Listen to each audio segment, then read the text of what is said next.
क्या आपने कभी ऐसा महसूस किया है कि किसी ने आपका अपमान किया और आप उसे जवाब देना चाहते थे, लेकिन फिर भी चुप रह गए? उस समय आपको ऐसा लगा होगा कि आपने खुद को कमजोर साबित कर दिया, है ना? पर क्या आपने सोचा है कि चुप रहना हमेशा कमजोरी नहीं होती? कभी कभी यह आपकी सबसे बड़ी ताकत बन सकती है। आज की इस चर्चा में हम चाणक्य नीति के अनुसार यह समझेंगे कि जब कोई हमें अपमानित करता है तो हमें प्रतिक्रिया क्यों नहीं देनी चाहिए। साथ ही जानेंगे कि चुप रहकर आप कैसे अपनी जिंदगी को और भी बेहतर बना सकते हैं। इतिहास के महान विद्वानों और नेताओं ने इसी नीति का पालन किया और अपने जीवन में सफलता प्राप्त की।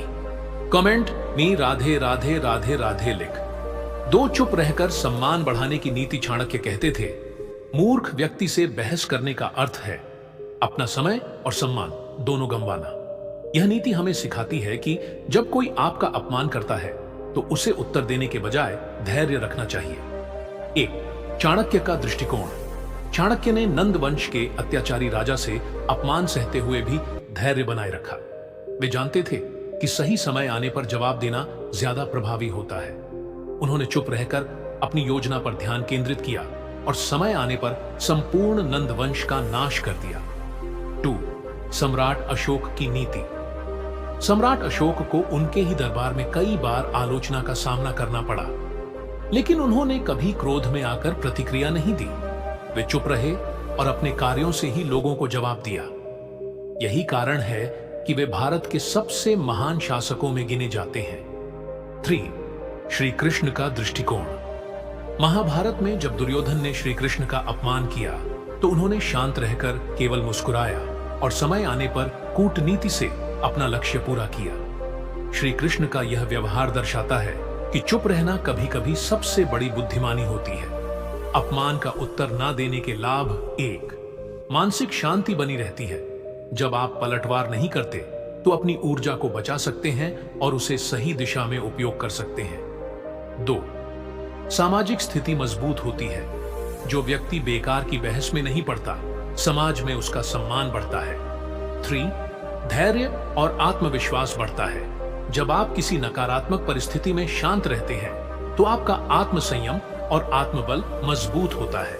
चाणक्य कहते थे, जो क्रोध को पी जाता है वह सबसे बड़ी लड़ाई जीत जाता है। चुप रहने की कला कैसे सीखें?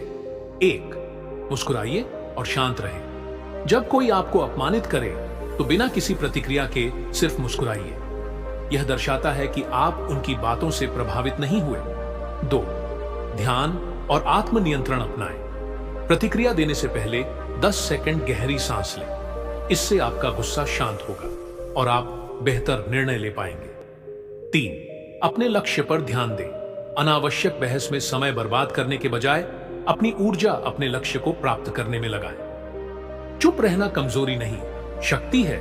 चुप रहने से आपको न केवल मानसिक शांति मिलती है, बल्कि यह आपके व्यक्तित्व को और भी प्रभावशाली बना देता है। अगली बार जब कोई आपका अपमान करे तो प्रतिक्रिया देने की बजाय बस मुस्कुराएं और सोचें कि आपने खुद को कितना ऊंचा कर लिया।